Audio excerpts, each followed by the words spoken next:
দর্শক স্বাগতম নাইন ফোকাসে।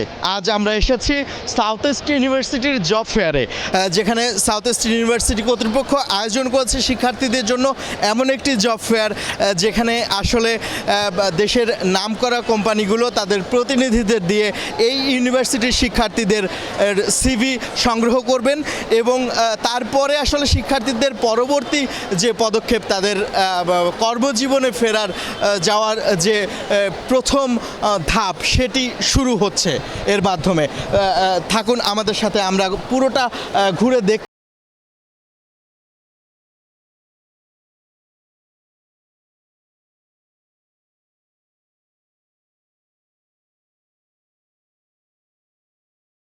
পাচ্ছি। এখানে আসলে অনেক স্টল আছে, প্রায় 60টির মতো স্টল এখানে আছে। স্টলগুলো আমরা দেখতে পাচ্ছি, এখানে হচ্ছে কার্ট আপ স্টল করেছে, ওরা সিভি নিচ্ছে স্টুডেন্টদের থেকে। আমরা যদি একটু কথা বলার চেষ্টা করি, এখানে যে আছে কার্ট আপের থেকে, আপনারা এখানে আসলে কতগুলো সিভি এখন পর্যন্ত জমা পড়েছে, বা আপনাদের রিকোয়ারমেন্টের সঙ্গে স্টুডেন্টদের রিকোয়ারমেন্ট মিলছে কিনা? যদি জি, অবশ্যই রিকোয়ারমেন্ট মিলছে। আমরা মেইনলি হচ্ছে সব ব্যাকগ্রাউন্ড থেকেই সিভি নিচ্ছি, আর আমাদের এখানে আমরা ভালো রেসপন্স পেয়েছি, পজিটিভ রেসপন্স পেয়েছি। আমরা হচ্ছে hard copy plus soft copy both CV পাচ্ছি, আর সো ফার গুড। আমাদের যে রেসপন্স পেয়েছি গুড। দর্শক, আমরা পেয়েছি এমন একজন শিক্ষার্থীকে যে আজকের এই ফেয়ারে তার সিভি ড্রপ করেছেন। তার ভবিষ্যতে সে কোন পথে যাবেন, কোন অর্গানাইজেশন তাকে হায়ার করবে, এটার জন্য সে সিভি ড্রপ করেছে। আমরা তার সাথে কথা বলবো, সে কিভাবে চিন্তা করছে তার ক্যারিয়ার, আর কিভাবে তিনি বিল্ড আপ করতে চায় তার এত বছরের পড়ালেখা, এই সাধনার পরে তো সে কি পেতে যাচ্ছে। আর আমরা তার কাছ থেকে শুনবো আসলে। আলহামদুলিল্লাহ, ভালো আছি। একটু একটু একটু যদি বলেন যে আপনি আজকে আপনার ইউনিভার্সিটিতে এই ফেয়ারটা হচ্ছে, আপনি সিভি ড্রপ করেছেন, এখন আপনি কিভাবে চিন্তা করছেন আসলে এই পুরো ব্যাপারটা নিয়ে? এখন যেহেতু আমি ফাইনাল ইয়ারে আছি, এখন জব মার্কেটটা, আর যেহেতু আমি সিএসসি ডিপার্টমেন্টে পড়ছি, জব মার্কেটটা হিউজ। এখন কম্পিটিশনও প্রচুর বেশি এখন। আর এখানে কোম্পানিরা যা চাচ্ছে ওটার সাথে আমাদের কিছুটা গ্যাপ রয়ে গেছে ভার্সিটি কম্পেয়ারে মনে হচ্ছে। মানে আমরা একাডেমিক লাইফে যা শিখছি সেটার সাথে ইন্ডাস্ট্রি আমাদের থেকে যা এক্সপেক্ট করছে, সেটার আমার মনে হয় একটা যথেষ্ট বড় গ্যাপ আমাদের মধ্যে রয়েছে আর কি। আমরা আবার একটু সামনের দিকে যদি যাই, এখানে এসকেএফ, এটা হচ্ছে ফার্মাসিউটিক্যালস লিমিটেড, এদের স্টল আছে। এখানে পপুলার স্টল আছে। আমরা পপুলারের সাথে যদি একটু কথা বলার চেষ্টা করি, আমরা যদি আপনার সাথে একটু কথা বলার চেষ্টা করি যে আপনাদের কাছে আজকে সকাল থেকে কি পরিমাণ স্টুডেন্টদের সিভি পড়েছে এবং রিকোয়ারমেন্ট আপনারা যেমনটি চাচ্ছেন তাদের কি পরিমাণ পাচ্ছেন স্কিল? আলহামদুলিল্লাহ অনেকগুলোই পড়ছে, ঠিক আছে। আমরা যতটা আশা করছি সেইভাবে আমরা পাচ্ছি ইনশাল্লাহ। আমাদের এখানে মার্কেটিং, ফ্যাক্টরি, ইঞ্জিনিয়ারিং ডিপার্টমেন্ট, এই বুঝতে পেরেছি। আচ্ছা আচ্ছা, অনলাইনেও আপনাদের কার্যক্রম আছে। আচ্ছা, আমরা যেমনটি আসলে শুনছিলাম, আমরা আরেকজন শিক্ষার্থীকে খুঁজে পেয়েছি, যিনি তৃতীয় বর্ষে পড়েন সিএসসি ডিপার্টমেন্টে। আমরা তার থেকে জানতে চাই আসলে তিনি কি ভাবছেন তার, আর পাশ করার পরে আসলে ইউনিভার্সিটি থেকে বের হওয়ার পরে তিনি আসলে জব সেক্টরটাকে এখন থেকে কিভাবে দেখছেন, বা তার কোনো এক্সট্রা কি গেইন করতে পেরেছে আমরা জানতে চাই তার কাছে। বলেন না। আচ্ছা, যেহেতু আমি এখন থার্ড ইয়ারে আছি, তো আসলে আমাদের ক্যারিয়ার, আমরা যখন সিএসসিতে ভর্তি হই তো তখন ডেফিনেটলি এখন মানে আমি যখন ভর্তি হই তখন থেকে এখন হচ্ছে আমাদের যে এই প্রযুক্তিটা আছে সেটা অনেকটা হচ্ছে এগিয়ে গিয়েছে। তো কম্পিটিশন দিন দিন খুবই বাড়তেছে। তো প্রত্যেকটা স্টুডেন্টেরই আমাদের এখন জিনিস, আমাদের কীভাবে স্কিল ডেভেলপ করব, কিন্তু আমাদের একাডেমিক যে ব্যাপারটা হচ্ছে, আমরা সবাই হচ্ছে সিজির পিছনে দৌড়াচ্ছি। যেমন প্রতিদিন আমাদের যে একাডেমিক পড়াশোনা করা লাগতেছে, তো সেগুলার সাথে সাথে জব ক্ষেত্রে আমাদের মনে হচ্ছে যে দুটো ডিফারেন্ট পাথ। আমাদের এখন একাডেমিক্যালি যেই জিনিসটা আছে সেটা একটা, আবার হচ্ছে জবের ক্ষেত্রে আরেকটা। তো আমার কাছে মনে হয় as a third year student যে এখন থেকে স্কিলটা আস্তে আস্তে ডেভেলপ করতে হবে। যেমন এখন যেহেতু এআই এর যুগ, সব কিছুর মধ্যেই আসলে এআইটা বেশি ইম্প্যাক্ট করতেছে। তো এখন থেকেই মানে চেষ্টা করতেছি যে হচ্ছে যাতে এআই, আমার স্কিল যা যা আছে এআই এর জন্য যা যা লাগে, যেমন হচ্ছে আমাদের মেশিন লার্নিং থেকে শুরু করে আরও অনেক সেক্টরগুলাই আছে। ফিরছি ছোট্ট একটি বিরতির পর, আপনারা সাথেই থাকুন।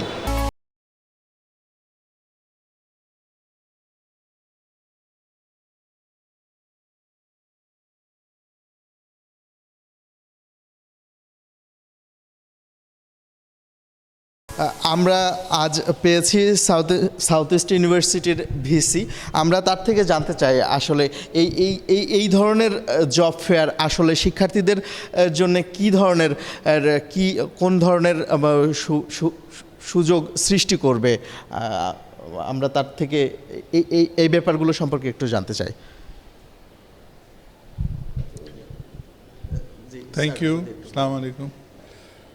তো জব ফেয়ার আসলে একটা নেটওয়ার্কিং একটা ওকেশন। ছাত্ররা বুঝবে যে কোম্পানি কী চায়, কোম্পানির বুঝবে যে ছাত্ররা কেমন।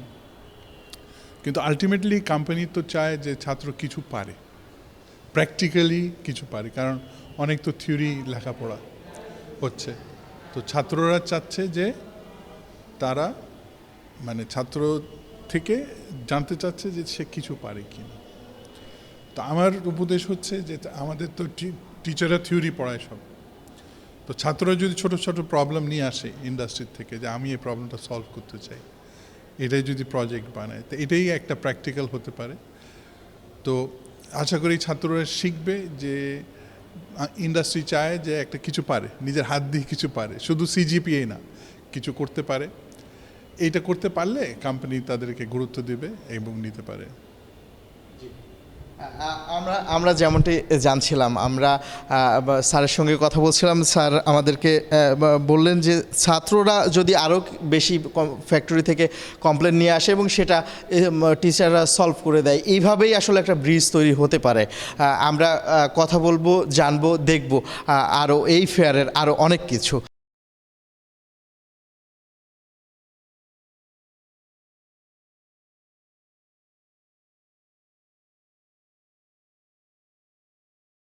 ছাত্রের সাথে কথা বলবো এই ইউনিভার্সিটির। আমরা জানতে চাই এই জব ফেয়ারে সে আসলে সিভি ড্রপ করেছে কিনা এবং আসলে সে কিভাবে ভাবছে জব নিয়ে। আপনার ভবিষ্যতে আসলে কি প্ল্যান, কি ক্যারিয়ার নিয়ে প্ল্যান কি, এবং এই জব নিয়ে আপনার কি প্ল্যান একটু যদি বলতেন। আসলে আমি তো সিএসসি ডিপার্টমেন্টে পড়ি। সো সিএসসি ডিপার্টমেন্টে এরকম বাংলাদেশে কথা আছে যে একটা জায়গা থেকে আপনি যদি ঢিল ছোড়েন একজন সিএসসি স্টুডেন্টের মাথায় যে পড়বে।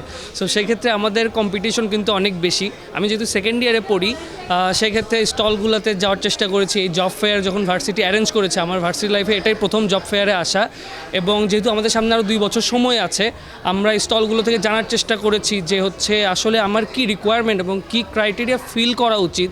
আমার কি সিজিপিএ জানলেই হবে, নাকি আমার স্কিল, আমি একটা ল্যাঙ্গুয়েজে পারফেক্ট হব, নাকি সবগুলো ল্যাঙ্গুয়েজ একসাথে শিখবো। এই জিনিসগুলো জানার চেষ্টা করেছি যাতে স্টলগুলো থেকে আমরা জানতে পারি যে আমার 4 বছর শেষে যেন যে এরকম না হয় যে আমার ঝুলিতে কিচ্ছু নেই। আমি যাতে এই জিনিসটা আউটকাম নিয়ে একজন কোম্পানির কাছে যেতে পারি যে আমি এই জিনিসগুলো জানি এবং এই ফিল্ডে আমি কাজ করতে চাচ্ছি। ফিরছি ছোট্ট একটা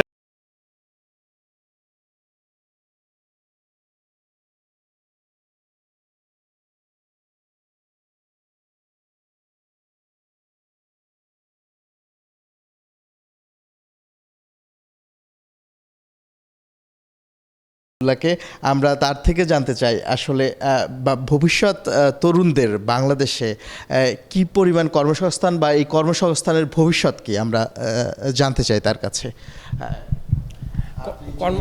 কর্মসংস্থানের যদি কথা বলি, আমরা গতানুগতিক শুধু চাকরিটা না, বরং ইনফর্মাল যে জব সেক্টরগুলো আছে সেগুলাকেও কিভাবে একটা সিস্টেমের ভেতরে নিয়ে আসা যায়, অ্যাট দ্য সেম টাইম বিভিন্ন নতুন নতুন অপশনকে এক্সপ্লোর করার যে জায়গাটা, সেই দিকেও আমাদের ভাবনার জায়গাটা রয়েছে। যেমন দেখা যাচ্ছে যে এমন অনেক জব বাংলাদেশে ক্রিয়েট করা সম্ভব যেটা হয়তো বা শুধু গভর্নমেন্টের পলিসি সাপোর্টের জন্য অতীতে হয় নাই। সেই ব্যাপারটাকে কীভাবে আমরা প্যাট্রোনাইজ করতে পারি। আবার আমরা অনেক অল্টারনেটিভ রিসোর্সের দিকে আগানোর প্ল্যান করছি, যেগুলো হয়তো বা দেখবেন খুবই স্মল স্কেল ইন্ডাস্ট্রি যেগুলো বাংলাদেশে বিকশিত হওয়ার সুযোগটা ছিল, আমরা হয়তো বা দেখা যাচ্ছে সেইগুলো পুরাপুরি আমরা ইম্পোর্ট করছি। ওয়ারাজ সেই ব্যাপারগুলো আমরা দেশের ভেতরেই কিন্তু প্রোডাকশনে চলে যেতে পারি এবং ছোট্ট ছোট্ট উদ্যোক্তা যারা আছে তারা এই কাজটা করতে পারেন। তাদের জন্য যে ব্যাংকিং সুবিধার কথা যদি বলি, যেটা দরকার হয়, এবং তাদের initial policy support, security support যেটা দরকার হয়, সেটা যদি আমরা প্রোভাইড করতে পারি, আমরা বিশ্বাস করি সে জায়গায় অনেক জব ক্রিয়েট হওয়াটা সম্ভব। আবার প্রাইভেটাইজেশনের দিকে যেসব সেক্টরটা যাচ্ছে প্রাইভেটাইজেশনে যাওয়া মানেই কিন্তু গভর্নমেন্টের রেসপন্সিবিলিটি চলে যাওয়া ব্যাপারটা এইরকম না, কারণ পলিসি সাপোর্ট থেকে শুরু করে অন্যান্য নানাবিধ সাপোর্টটা দিতে হয়। এবং আমরা এই যে ইয়ুথদের আনএমপ্লয়মেন্ট যে ইস্যুটা আছে এইটাকে আমরা প্রপারলি অনুধাবন করি যে এই ব্যাপারটা ফিক্স করাটা অত্যন্ত জরুরি। এজন্যই আমরা যেটা করার চেষ্টা করব যে মেইন স্ট্রিমের যেসব জব আছে সেটা তো বটেই, ইনফর্মাল সেক্টরগুলোকে কীভাবে আরেকটু বিকশিত করা যায়, অ্যাট দ্য সেম টাইম নতুন নতুন যে জায়গাগুলো এক্সপ্লোর করা সম্ভব সেই জায়গাগুলো কীভাবে করা যায়। এবং আমাদের মাথায় কয়েকটা ব্যাপার আসে, সুস্পষ্ট পরিকল্পনা যেটা আছে সেটা হলো ইম্পোর্ট, আমাদের যে ধরনের ইম্পোর্ট করতে হয় সেই ইম্পোর্টের মাত্রাটা কীভাবে কমানো যায়, অল্টারনেটিভ রিসোর্সটাকে ব্যবহার করে। আমরা যদি এমনভাবে লেটসে ভোজ্য তেলের কথা, যেমন আমরা কিন্তু প্রচুর পরিমাণে এই ইম্পোর্টটা করতে হয়, কিন্তু আমরা যদি বাংলাদেশের ভেতরেই লেটসে অনেক চর আছে, অনেক জায়গা আছে যে জায়গায় যদি আমরা সানফ্লাওয়ার চাষটা যদি বাড়াতে পারি বা বিভিন্ন জায়গায় যদি অল্টারনেটিভ অপশনগুলোকে এক্সপ্লোর করি, তাহলে হয়তো বা দেখা যেতে পারে একবারেই অনেকটা কমে যাবে না, কিন্তু শুরুটা হলে কয়েক বছরের ভেতরে এমন হতে পারে যে লেভেলের ইম্পোর্টটা করতে হচ্ছে হয়তো ওই জায়গা থেকে কমে যাবে। মানে ইম্পোর্ট করার যে মাত্রাটা সেটা যদি কমে এবং এক্সপোর্ট করার ব্যাপ্তিটা যদি বাড়ে, সেটা তো আমাদের দেশের অনেকগুলো ক্রাইসিস কিন্তু এই জায়গাতেই শেষ করাটা সম্ভব। এবং মাননীয় প্রধানমন্ত্রী এই জায়গায় অত্যন্ত সিরিয়াসলি এই ব্যাপারটা ডিল করছেন যাতে এই কৃষকদের আনএমপ্লয়মেন্ট যেটা ইস্যু আছে সেটা ফিক্স করা যায়। তাহলে আমরা ধরে নিতে পারি যে গতানুগতিক যে শিক্ষায় ছাত্ররা পড়ালেখা করছে সেখান থেকে আসলে একটু বেরিয়ে আসতে হবে। এটা আসলে শিক্ষক এবং শিক্ষার্থী দুজনের সমন্বয়ের মাধ্যমেই যদি এরকম হয়, সেক্ষেত্রে তারা শিক্ষার পাশাপাশি মানে সে গ্র্যাজুয়েশন করছে, পড়ালেখা করছে, তার মাঝখানে সে অন্য একটা ব্যবসা বা অন্য কোনো কিছু করছে, এরকম করলে আসলে বেকারত্বের যে ইয়াটা আমাদের দেশে সেটা থেকে বেরিয়ে আসা সম্ভব। ডেফিনেটলি শিক্ষা জীবন থেকেই তার মাথার ভেতরে ওই ব্যাপারগুলো সেট করে দেয়া যে কর্মের কিভাবে ঢুকতে পারবে এবং কোনটা তার জন্য স্যুট করবে। লাইফে তো অনেক এক্সপেরিমেন্ট মানুষ করতেই পারে, কিন্তু যাতে এমন না হয় যে পড়াশোনার স্বার্থেই শুধু একটা অনার্স করলো, একটা মাস্টার্স করলো, কিন্তু অনেক প্রতিষ্ঠান দেখবেন বেকার তৈরির কারখানা হয়ে থাকে এবং এই ফ্রাস্ট্রেশনটা কিন্তু দেশের ইকোনমি থেকে শুরু করে অন্য অনেক জায়গায় সামাজিক অস্থিরতাটাও বাড়িয়ে তোলে। সো আমাদের কথা যেটা থাকবে সেটা হলো যে মানে শুধু পড়াশোনার স্বার্থেই পড়াশোনাটা না। লেটসে আমি একটা উদাহরণ বলি, সব জায়গায় কারো একজনের ক্যালকুলাস করতে ভালো লাগে না, তারপরেও কি তার এমন সাবজেক্ট নিয়ে পড়া উচিত যে জায়গায় ক্যালকুলাসটা তার লাগবে? কারো একজনের অর্গানিক কেমিস্ট্রি পড়তে ভালো লাগে না, তারপর কি তাকে বাধ্য করা উচিত যে ওই কাজটাই তার করতে হবে? তার জন্য অন্য আর একটা অপশন আছে, রাইট? হয়তো বা তার এইচএসসির পরে বা এসএসসির পরে মনে হলো যে এই যে গতানুগতিক যে লেভেলটা আছে এটা আমার জন্য না, তার জন্য যদি আমরা কারিগরি ট্রেনিং ও কারিগরি পড়াশোনা এই ব্যাপারটা যদি ফ্যাসিলিটেট করতে পারি, সে দেখা যাবে ওই জায়গায় স্কিলড একজন মানুষ হিসেবে সে হয়তো বা অন্য একটা কাজ করে ফ্রাস্ট্রেশনে ভুগত, সে এই জায়গাতে নিজের জীবনকে সত্যিকার অর্থে গড়ে তোলার একটা রসদ পাবে। কিন্তু আমার বাবা চায় যে আমি ডাক্তার হব, আমার ডাক্তারই ভাল লাগে না, আমার ভাল লাগে গান বাজনা, বা আমার ভাল লাগে অন্য একটা, আমার ফ্যাশন ডিজাইনিং ভাল লাগে, তাইলে আমার বাবা চাচ্ছেন যে তুমি ডাক্তার হও, আমাকে সায়েন্সেই পড়তে হবে। সেক্ষেত্রে আসলে এই যে সমস্যাটা ক্রিয়েট হয়ে আসছে বহু বছর ধরে, এইখানে আসলে কিভাবে মেলবন্ধন করা যায়? এই ব্যাপারটা আসলে আমাদের মাইন্ডসেটের পরিবর্তনের জন্য সমাজের প্রত্যেকটা জায়গাতেই সচেতনতামূলক ক্যাম্পেইনটা দরকার। আমি ব্যক্তিগতভাবে সায়েন্সের স্টুডেন্ট ছিলাম, ক্যারেট কলেজে পড়াশোনা করেছি, সায়েন্সের স্টুডেন্ট ছিলাম। আমি কিন্তু লাইফে আমার এই প্ল্যানটা কিছুটা চেঞ্জ করেছিলাম। লাইক আমি দেখলাম যে আমি যে সাবজেক্টটা ওই সায়েন্সে পড়াশোনা করছি, পরীক্ষায় ভালো রেজাল্ট করার জন্যই পড়ছি, বাট ওইটা আমার মনটা টানছে না।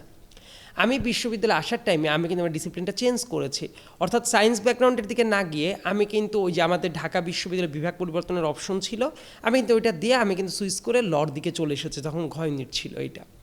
সো এইখানে আমার বাবা মা কিন্তু আমাকে সমর্থন জুগিয়েছিলেন। যদি বাবা মা আমাকে ওই ক্ষেত্রে সমর্থন না জোগাতেন, হয়তো বা আমারও খাবি খাওয়ার প্রয়োজন হতেও পারতো। কিন্তু দেখেন, এই কারণে সাপোর্টিভ প্যারেন্টস থাকাটা অত্যন্ত গুরুত্বপূর্ণ। আমি সবসময় বলি যে আপনি কি চান সেটার সাথে আপনার আশেপাশের মানুষের অ্যালাইনমেন্টটা অত্যন্ত জরুরি। এই যে শুধু ডাক্তার হওয়াটাই, শুধু ইঞ্জিনিয়ার হওয়াটাই জীবন না। বাই দ্য ওয়ে, আমি কিন্তু বলছি না তাদেরকে ছোট করার মতো কাজ না, কারণ প্রত্যেকটা পেশাই সম্মানের। ডাক্তারের মতো সম্মানের, ইঞ্জিনিয়ারের মতো সম্মানের। তার মানে কি যে অন্য সব পেশা ছোট? একজন সাংবাদিকতার পেশা অনেক মর্যাদাপূর্ণ পেশা হতে পারে না? তারপর একজন ধরেন যে টিচার আছেন, খুবই মর্যাদাপূর্ণ একটা পেশা হতে পারে। ইনফ্যাক্ট আমি পৃথিবীর কোনো কাজটাকেই ছোট মনে করি না যদি আপনি with due diligence and honesty নিয়ে সেই কাজটা করেন। সো এই স্টেরিওটাইপ ধারণা থেকে বের হওয়ার জন্যই তো সামাজিকভাবে আমাদেরকে মানুষকে সচেতন করা দরকার। হু নোজ, আপনার এই ভিডিওটা যারা দেখবে তারাও মনে করতে পারে যে না, একটা ব্যাপারেই শুধুমাত্র স্টিক থাকা উচিত না, বরং যার যেটা করতে ভালো লাগে সেটা করা উচিত। এবং আমাদের গভর্নমেন্ট কিন্তু সেই পরিকল্পনাটা নিয়েছে। দেখবেন ক্রীড়া হলে পেশা, ওই যে সবাই যে ভরসাটা পাবে, সেই কাজটা অলরেডি আমাদের কিন্তু স্পোর্টস মিনিস্ট্রি থেকে করাটা হচ্ছে। কারণ একজন ভালো খেলোয়াড়ও তো জীবনে অনেক আর্ন করতে পারে, অনেক রেসপেক্টেড লাইফ লিড করতে পারে। সো বিভিন্ন ডাইভার্সিটি নিয়ে চিন্তা করাটাই হলো আমার কাছে মনে হয় that is the truest sense of democracy. এবং গভর্নমেন্ট এই ব্যাপারটাকে ফ্যাসিলিটেট করবে যাতে করে প্রত্যেকের প্যাশনটাকে খুঁজে পায়। বাধ্য করে আপনি অনেক কিছু করাতে পারবেন না। একজন সিঙ্গারকে ধরেন যে কেউ যদি জাজ সিঙ্গার না হয়, তার ভেতরে যদি ওই ব্যাপারটা না থাকে, আপনি কি বাধ্য করে সিঙ্গার বানাতে পারবেন? এই কারণে কিছু ব্যাপার থাকে ইনবিল্ড জিনিস, ওইটাকেই বিকশিত করার জন্য চেষ্টাটা করতে হয়। এই জন্য যার যেদিকে ন্যাক আছে সে যাতে ওই জায়গাতেই প্রফেশনালিও ভালো করতে পারে, সেই ধরনের সুযোগ এক্সপ্লোর করা এবং মানুষকে মোটিভেট করার জন্য আমাদের চেষ্টাটা অব্যাহত থাকবে গভর্নমেন্টের পক্ষ থেকে। যেমনটি শুনছিলেন, আসলে আমরা গদবাধা বা এই যে গতানুগতিক যে পড়ালেখা, এইখান থেকে যদি আমরা বেরিয়ে আসতে পারি, আমাদের যুব সমাজ যদি বেরিয়ে আসতে পারে, তাহলেই হয়তো বেকারত্বের মতো এরকম ভয়াল থাবা থেকে পুরো দেশ